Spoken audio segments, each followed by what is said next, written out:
Mettons de côté pour un instant nos conceptions habituelles et posons-nous la question. Et si les révélations les plus révolutionnaires de Jésus n'étaient pas celles que l'on nous a enseignées à l'école du dimanche ou prêchées depuis la chair?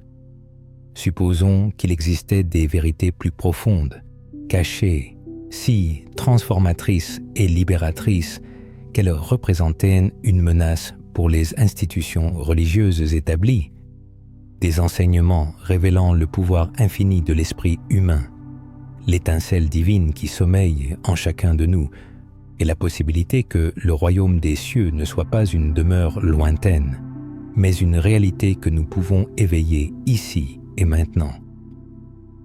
Réfléchissez. Et si le message le plus profond de Jésus n'avait jamais été destiné à être enfermé dans des temples de pierre ou contrôlé par une hiérarchie ecclésiastique? Et si ces vérités les plus radicales avaient été intentionnellement dissimulées, oubliées et même interdites parce qu'elles conféraient à l'individu un pouvoir immense?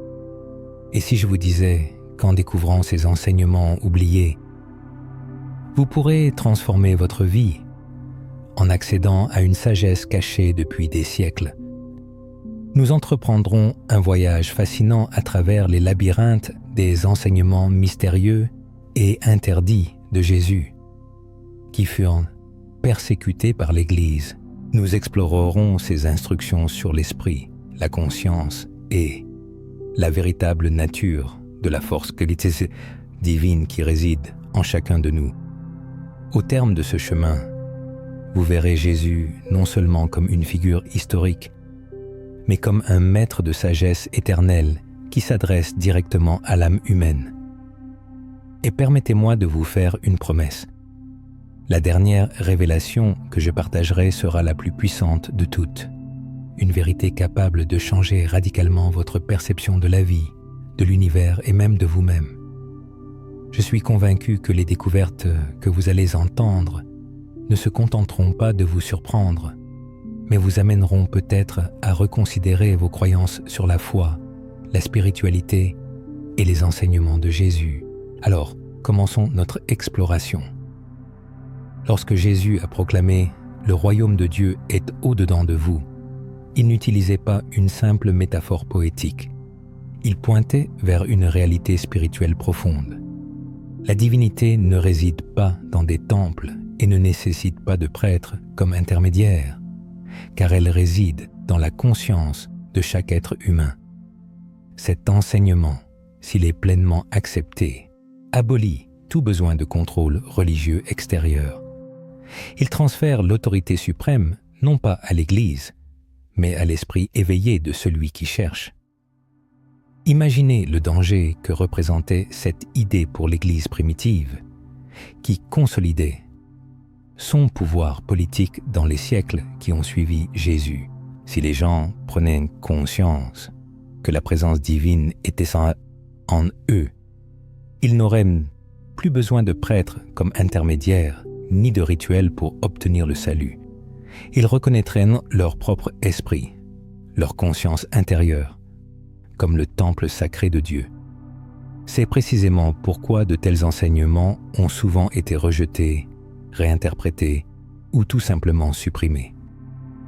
L'Évangile de Thomas, un texte resté caché dans les sables d'Égypte pendant près de 2 millénaires et redécouvert seulement en 1945, conserve certaines de ces vérités secrètes.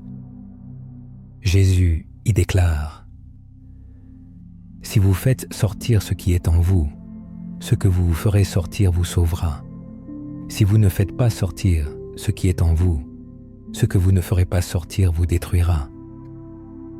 Ce ne sont pas les paroles d'un homme appelant à une obéissance aveugle, mais les instructions d'un maître révélant l'incroyable responsabilité et le pouvoir de l'esprit. Le monde intérieur, les pensées invisibles et la conscience façonnent non seulement notre perception de la réalité, mais aussi la trame même de notre destin. Les réflexions sur la prédestination de notre vie nous amènent inévitablement à reconsidérer la figure de Jésus. Elaine Pagels, éminente historienne du christianisme primitif, révèle dans ses travaux comment des textes alternatifs éclairent une perception radicalement différente de Jésus. Dans ses sources, il apparaît non seulement comme un sauveur, mais aussi comme un guide vers la transformation intérieure, indiquant le potentiel créatif et divin illimité, caché dans les profondeurs de l'esprit humain. Dans ce contexte, le salut cesse d'être une foi aveugle en des dogmes pour devenir un éveil à la vérité qui réside en chacun de nous. Posons-nous la question: quel impact aurait sur notre vie la prise de conscience que le royaume de Dieu n'est pas dans un ciel lointain, mais ici et maintenant, en nous? Comment cela changerait-il notre rapport aux difficultés et à la souffrance, notre perception de l'avenir? Ces questions dépassent le cadre de la théologie pour acquérir une signification profondément pratique.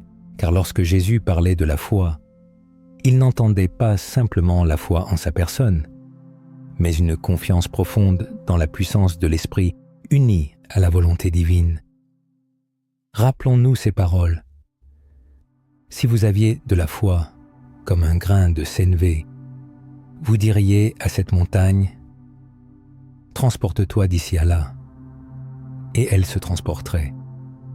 Faut-il y voir une métaphore ou un message codé sur le pouvoir créateur contenu dans une pensée, une intention et une conscience focalisée? Les recherches modernes en psychologie et en neurosciences confirment ces idées. L'influence de la croyance, de la visualisation et de la pensée sur la formation de l'expérience humaine est aujourd'hui activement étudiée. L'effet placebo, exemple frappant, démontre la capacité de l'esprit à guérir le corps en se basant uniquement sur l'attente. Si la science ne fait que commencer à comprendre ce que Jésus enseignait il y a 2000 ans, alors ces paroles sur le déplacement des montagnes n'étaient peut-être pas une simple hyperbole, mais une vision du potentiel inexploré de l'esprit humain. Cependant, ces enseignements sur le pouvoir de l'esprit représentaient une menace sérieuse pour l'Église institutionnelle. Une foi basée sur l'autonomisation personnelle et l'expérience directe du divin sapait la structure même du pouvoir. Ce n'est pas un hasard si de nombreux évangiles contenant de tels enseignements ont été déclarés hérétiques et détruits, tandis que les fragments survivants ont été gardés secrets ou cachés jusqu'à nos jours. Pour quelle raison Jésus a-t-il tant insisté sur le pouvoir de l'esprit? Que voulait-il que nous découvrions dans notre monde intérieur? Considérons la société dans laquelle Jésus prêchait ses idées. L'Empire romain, qui tenait le monde dans une poigne de fer, liait étroitement religion et politique. Le contrôle des masses s'exerçait non seulement par la force militaire, mais aussi par l'autorité spirituelle. Affirmer que le royaume de Dieu se trouve à l'intérieur de chaque personne était un acte révolutionnaire, offrant une étincelle de liberté dans un monde dominé par la peur et la soumission. Cela conférait à chaque individu, quel que soit son statut social, un sentiment de dignité divine et une force intérieure illimitée. Mais, comme le montre l'histoire, tout pouvoir est mis à l'épreuve. Les premiers disciples de Jésus diffusaient son enseignement au sein de petites communautés, agissant souvent en dehors des cadres du pouvoir officiel. Dans ces communautés, on valorisait l'expérience directe avec le divin, les révélations intérieures et la pratique d'alignement de l'esprit avec la volonté de Dieu. Cependant, à mesure que le christianisme gagnait en puissance et devenait une religion d'État, les priorités ont changé. La découverte intérieure a cédé la place à l'obéissance à une autorité extérieure. La sagesse vivante s'est transformé en dogme codifié, soigneusement contrôlé par les conciles et les évêques. C'est ainsi que de nombreux enseignements sur le pouvoir de la conscience ont été relégués à l'oubli. Ils furent un temps cachés aux yeux du public. L'Évangile de Marie, un autre texte non inclus dans le canon biblique officiel, rapporte les enseignements de Jésus à Marie-Madeleine, soulignant que la véritable compréhension ne vient pas de préceptes extérieurs, mais de l'illumination intérieure. Dans ce texte sacré, Jésus déclare « N'établissez aucune règle en dehors de celle que je vous ai désignée, et ne donnez pas de loi comme le législateur, de peur que vous ne soyez contraints par elle. » Cette affirmation, pleine de sens, sape directement les systèmes de contrôle rigides qui dominaient à l'époque. Elle suggère que la liberté de l'esprit et l'éveil de la connaissance intérieure étaient les pierres angulaires de son message. Réfléchissez à cette question. Pour quelles raisons de telles révélations ont-elles été exclues du canon sacré? Pourquoi Marie-Madeleine, l'une des disciples les plus dévouées de Jésus, était-elle dépeinte dans certains textes comme la véritable dépositaire de son enseignement, alors que les traditions ultérieures ont minimisé son rôle? Est-il possible que l'Église ait craint l'autonomisation des individus, surtout si ces derniers découvraient qu'ils n'avaient pas besoin d'intermédiaires pour communiquer avec le divin? La suppression de ces enseignements révèle quelque chose de profond. La véritable menace n'était pas l'hérésie, mais la libération de la conscience. Si chaque personne pouvait s'éveiller au divin en elle, toute la structure du pouvoir extérieur s'effondrerait comme un château de cartes.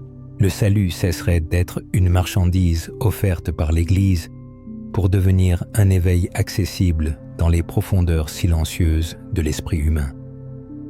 Les chercheurs spirituels d'aujourd'hui peuvent ressentir l'écho de cette vérité.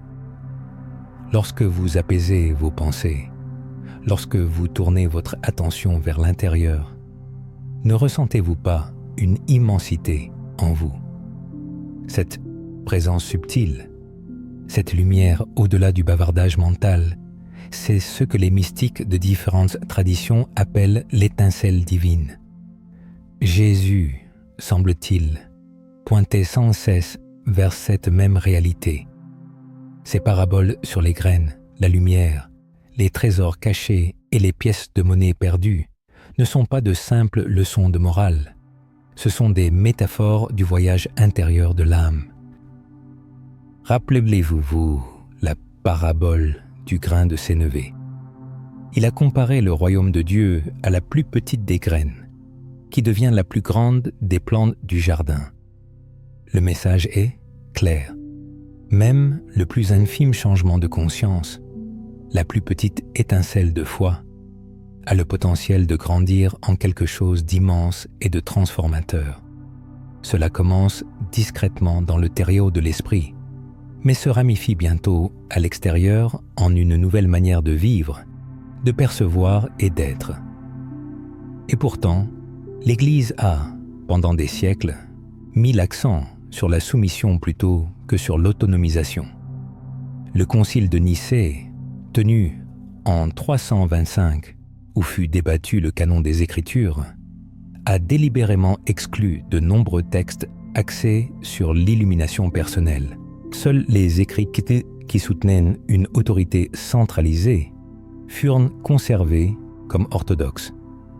Tout le reste fut déclaré dangereux, hérétique, voire démoniaque. Mais enfouis dans ces évangiles exclus, nous trouvons des indices de la sagesse interdite de Jésus.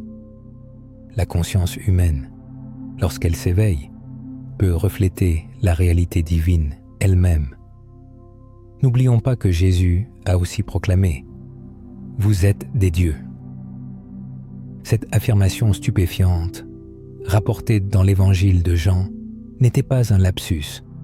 C'était une proclamation que l'être humain est bien plus que de la chair et des os.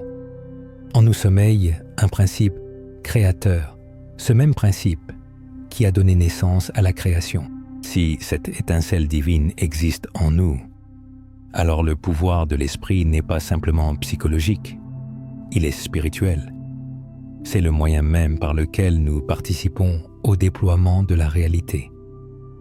Imaginons les conséquences profondes si chaque personne prenait conscience du lien inséparable entre ses pensées, ses intentions et sa conscience, et la création divine. Comment la vie des gens changerait-elle s'ils comprenaient cette vérité? La peur perdrait-elle son emprise sur eux? Les sentiments de culpabilité et de honte se dissiperaient-ils dans la lumière de la liberté intérieure? Les chaînes du pouvoir oppressif ne s'effondreraient-elles pas face à la prise de conscience que chaque personne est déjà la demeure du Dieu vivant? Ces questions ne sont pas rhétoriques, elles touchent à l'essence même de l'existence humaine. Elles nous poussent à réfléchir. Sommes-nous que nous de simples récepteurs passifs de la grâce divine, ou sommes-nous des co-créateurs avec Dieu, façonnant la réalité en harmonisant notre esprit avec la vérité divine? Des historiens comme Bart Ehrman nous rappellent que le christianisme primitif n'était pas monolithique, mais une mosaïque de points de vue concurrents. Certaines communautés mettaient l'accent sur la loi, d'autres sur la liberté intérieure. Certaines adhéraient à une hiérarchie, d'autres s'ouvraient à l'expérience mystique. Avec le temps, une version particulière du christianisme, répondant aux intérêts du pouvoir, a prévalu. Cependant, les voix étouffées refont surface. Leurs paroles, préservées dans des manuscrits secrets, et leur sagesse trouve un écho chez les chercheurs d'aujourd'hui. Pourquoi ces enseignements refont-ils surface maintenant? Probablement parce que l'esprit humain aspire de nouveau à une expérience directe. Dans un monde où la confiance dans les institutions est ébranlée, où les gens se sentent aliénés par des structures rigides, le message que le royaume de Dieu est en nous résonne avec une pertinence particulière. Une immersion encore plus profonde nous attend. Nous ne nous contenterons pas de dévoiler des évangiles autrefois supprimés. Nous explorerons également les interprétations mystiques des paroles de Jésus, révélant toute la puissance de l'esprit humain. Et comme promis, la dernière révélation sera la plus forte de toutes. Plongeons au cœur de ces enseignements secrets. Si Jésus a vraiment enseigné que l'étincelle divine est en nous, alors l'esprit n'est pas un simple outil de pensée, mais un réceptacle sacré, un point entre l'humain et le divin. Cela signifie que nos pensées, notre imagination et même notre perception de la réalité ont une signification spirituelle. Rappelons-nous les paroles attribuées à Jésus. Si ton œil est éteint, tout ton corps sera rempli de lumière. Les érudits et les mystiques ont débattu de cette phrase pendant des siècles. À première vue, cela peut sembler une métaphore sur la concentration morale, mais derrière se cache un enseignement mystique sur la perception et la conscience. Les traditions anciennes ont souvent décrit le « œil unique » comme la vision intérieure, que les mystiques appelleront plus tard le troisième œil, siège de la conscience spirituelle. Avoir un œil unique, c'est unifier sa perception, voir la réalité non pas à travers le prisme de la séparation et de la dualité, mais à travers celui de l'unité divine. Que signifie que le corps est rempli de lumière? Cela veut dire que lorsque l'esprit est en harmonie avec la conscience divine, l'être tout entier est transformé. Le corps lui-même devient un temple d'illumination, rayonnant de clarté, d'amour et de force. Il ne s'agit pas de théologie abstraite, mais d'une expérience intérieure directe. cette transformation que les mystiques de différentes cultures décrivent lorsqu'ils atteignent l'union avec le divin. Dans leur quête spirituelle, les êtres humains ont toujours aspiré à une expérience directe et personnelle avec le divin. Cependant, l'Église institutionnelle, au lieu de favoriser les opportunités pour une telle découverte intérieure, a substitué l'expérience mystique à l'obéissance rituelle. Les sacrements sont devenus un substitut à la révélation directe, et la foi a été réduite à une croyance aveugle en l'autorité, plutôt qu'à un éveil de la conscience. Néanmoins, l'écho du message profond de Jésus n'a pas été complètement étouffé. Il a continué à vivre dans les paraboles, murmuré dans les textes apocryphes et préservé dans les pratiques des traditions mystiques, comme celles des pères du désert, des gnostiques et, plus tard, des branches mystiques d'autres croyances. Prenons l'exemple de la parabole du trésor caché dans un champ. Jésus a dit que le royaume des cieux est semblable à un trésor caché dans la terre qui, une fois trouvé, pousse un homme à tout vendre pour l'acquérir. L'essentiel est que le trésor n'est pas à l'extérieur, mais caché dans le champ de l'âme. Le chercheur doit se tourner vers l'intérieur, abandonnant les attachements du monde, pour découvrir la vérité rayonnante enfouie dans sa propre conscience. Cette parabole révèle une vérité profonde. L'éveil n'est pas l'acquisition de quelque chose de nouveau, mais la découverte de ce qui a toujours été en nous. Le trésor ne vient pas de l'extérieur. Il est déjà là, caché sous des couches d'illusions, de peur et d'oubli. Et une fois trouvé, il transforme tout. Le psychologue Carl Jung, de son côté, en parlait d'une manière étonnamment similaire. Il décrivait le processus d'individuation, le chemin pour devenir un être complet, comme une plongée dans les profondeurs de la psyché, pour découvrir le soi, le centre divin intérieur. Jung voyait des parallèles entre ce voyage intérieur et les enseignements des anciens mystiques. À bien des égards, il a redécouvert ce que Jésus enseignait. Le chemin de la transformation se trouve à l'intérieur, et le pouvoir de l'esprit, intégré à l'âme, est la clé de la plénitude. Cela nous amène à une autre déclaration puissante mais controversée de Jésus. En vérité, je vous le dis, celui qui croit en moi fera aussi les œuvres que je fais, et il en fera de plus grandes que celles-ci. Il convient de s'arrêter et de méditer sur ces paroles. Jésus ne prétend pas détenir l'exclusivité du pouvoir divin. Il affirme que ses disciples, des gens ordinaires, peuvent se connecter à la même source divine que lui, et même surpasser ses œuvres, les guérisons, les miracles, les transformations. Tout cela ne devrait pas rester dans le passé, mais devrait s'éveiller à chaque génération. Pourquoi alors le christianisme traditionnel met-il rarement l'accent sur cette affirmation? Parce qu'elle déplace l'accent de l'adoration de Jésus à l'imitation de Jésus.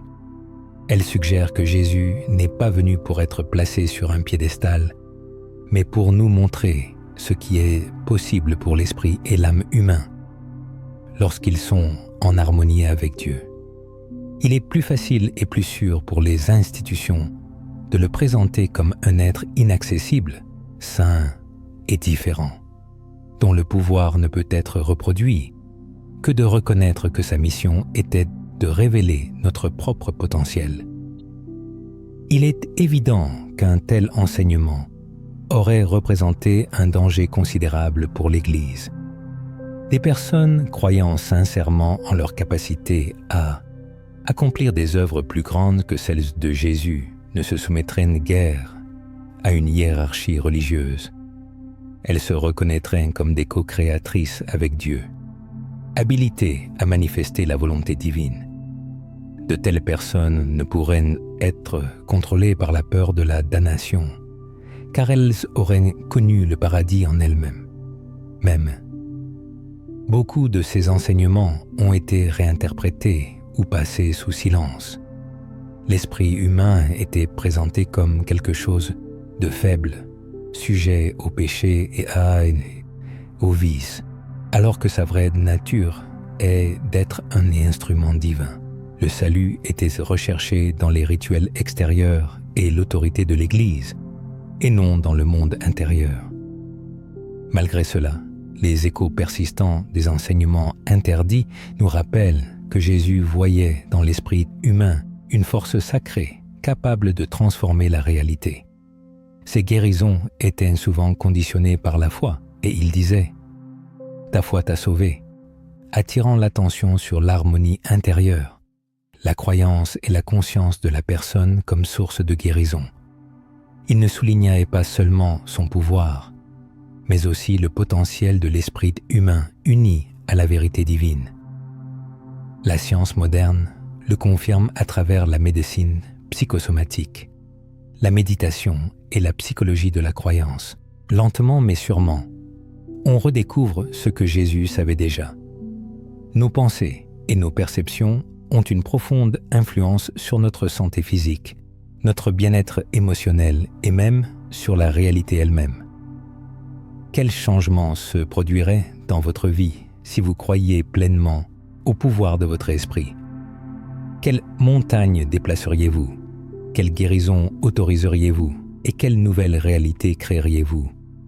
Ce ne sont pas de simples questions hypothétiques, mais une invitation à s'éveiller à une vérité cachée depuis des siècles. Nous approchons de l'enseignement interdit, le plus profond et le plus puissant, qui dévoilera la révélation ultime de Jésus sur l'esprit. Cette vérité est capable de redéfinir non seulement notre conception de lui, mais aussi de nous-mêmes, de la réalité et de la nature de Dieu. Nous avons exploré les enseignements passés sous silence de Jésus, révélant comment il manifestait l'étincelle divine dans l'esprit humain, appelait à l'éveil de la vision intérieure et indiquait le trésor caché de la conscience. Tout cela mène à une vérité essentielle. La séparation entre l'humanité et la divinité est une illusion, et un esprit éveillé peut réaliser son unité avec Dieu. Dans l'évangile de Jean, Jésus dit « Moi et le Père, nous sommes un ». L'Église a pendant des siècles souligné cette affirmation comme preuve de la divinité unique de Jésus, le séparant du reste de l'humanité. Mais que se passerait-il si ce n'était pas toute l'histoire? Et si ces mots n'avaient pas pour but de l'élever au-dessus de nous, mais d'indiquer cette même prise de conscience possible en nous? L'évangile de Thomas, l'un des textes rejetés par l'Église, contient un enseignement qui éclaire ce mystère. Jésus dit « Quand vous vous connaîtrez vous-même, alors vous serez connus, et vous saurez que vous êtes les enfants du Père vivant. Mais si vous ne vous connaissez pas vous-même, vous êtes dans la pauvreté, et vous êtes cette pauvreté. » C'est l'énoncé direct de son enseignement caché. La connaissance de soi et l'éveil de la conscience sont la clé pour réaliser notre nature divine. Se connaître soi-même, c'est connaître Dieu, car le divin réside à l'intérieur. Le sanctuaire intérieur, un enseignement que l'Église a cherché à étouffer pendant des siècles. Une humanité consciente de son essence divine devient ingouvernable par la peur, insoumise aux dogmes et invulnérable aux manipulations, par la menace du châtiment éternel. Elle acquiert le courage, la liberté créatrice et la conscience que le royaume de Dieu, ne réside pas simplement à l'intérieur de nous. L'esprit humain participe activement à l'existence même de Dieu. Imaginons les conséquences. Si l'esprit est un reflet de la conscience divine, alors chaque pensée devient une graine de création, et chaque intention acquiert un poids spirituel. Harmoniser l'esprit avec l'amour, la vérité et l'unité revient à l'aligner sur la volonté divine. Quand Jésus a proclamé « Les œuvres que je fais, vous les ferez aussi, et vous en ferez de plus grandes », il affirmait que la même présence divine qui l'habitait est accessible à chacun de nous. La seule différence réside dans le degré de conscience. Les mystiques de toutes les époques ont réitéré cette vérité, entrant souvent en conflit avec les autorités religieuses. Maître Eckhart, un mystique chrétien médiéval, a déclaré avec audace « L'œil par lequel je vois Dieu est le même œil par lequel Dieu me voit. » Cela signifie qu'il n'existe pas de gouffre infranchissable entre la conscience humaine et la réalité divine. L'esprit éveillé n'observe pas seulement Dieu de loin, il participe au processus même de la conscience divine. C'est là que réside le plus grand enseignement caché de Jésus. L'esprit éveillé n'est pas séparé de Dieu, mais ne fait qu'un avec lui. L'illusion de la séparation, la croyance en notre petitesse, notre impuissance et notre éloignement du divin, enchaîne l'humanité. La prise de conscience de cette unité, la reconnaissance que la même lumière qui brillait dans le Christ est présente en nous, nous libère. C'est pourquoi Jésus utilisait constamment des paraboles sur l'éveil, sur ce qui était perdu et retrouvé, sur la lumière cachée sous un boisseau, sur les graines attendant leur heure. Il ne créait pas une nouvelle religion, mais éveillait les gens à leur véritable nature, montrant que le chemin de la transformation ne réside pas dans une soumission aveugle, mais dans une prise de conscience intérieure.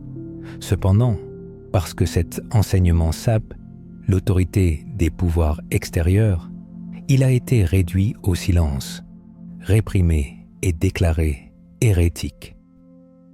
Mais la vérité ne peut être enterrée à jamais.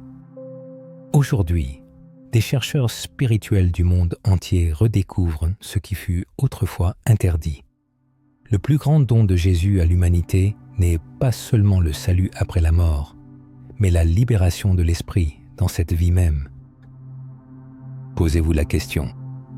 Qu'est-ce qui changerait si vous viviez chaque jour en étant conscient de votre lien indissoluble avec le divin? Comment vos pensées se transformeraient-elles, sachant qu'elles façonnent la réalité? Comment vos peurs diminueraient-elles, sachant que la lumière en vous est éternelle? Comment votre vie serait-elle transfigurée, sachant que la même puissance qui agissait à travers Jésus est vivante en vous? Ce n'est pas simplement un enseignement à admirer, c'est une invitation à l'expérience personnelle. La révélation principale et la plus puissante de Jésus est que le royaume de Dieu n'est pas seulement en vous, mais qu'il est vous-même une fois éveillé. La barrière entre l'humain et le divin est une illusion née de l'ignorance. Quand l'esprit s'éveille, quand vous vous connaissez vous-même, vous réalisez que vous et le Père ne faites que un. C'est la vérité que l'Église ne pouvait accepter, le secret qui menaçait les fondements du pouvoir religieux, la sagesse cachée capable de transformer l'humanité. Et elle vous est accessible, ici et maintenant, si vous osez vous éveiller. En conclusion de cette exploration, nous sommes invités à méditer profondément sur ce qui a été partagé. L'appel ne se limite pas à une simple réception des mots, mais incite à les vérifier à travers le prisme de l'expérience personnelle. Il s'agit de réfléchir aux principes divins présents en chaque être, d'entraîner son regard à voir le monde avec un œil unique et de fortifier sa foi, même si elle semble aussi petite qu'une graine de moutarde. Il est essentiel de comprendre que la puissance divine n'est pas une force lointaine et inaccessible, mais qu'elle imprègne chaque pensée, chaque souffle et chaque battement de cœur. Les enseignements interdits de Jésus, qui révèlent la puissance de l'Esprit, ne sont pas des reliques du passé. Ils constituent une invitation intemporelle à la connaissance de soi et à la réalisation de sa véritable nature. Dès qu'une personne s'éveille à cette vérité, sa perception d'elle-même et du monde qui l'entoure est changée à jamais. Il convient de se souvenir des paroles de Jésus. Vous êtes la lumière du monde. Cette affirmation ne concerne pas un avenir lointain, mais bien le moment présent. La seule question est de savoir si l'on est prêt à s'éveiller à cette réalité.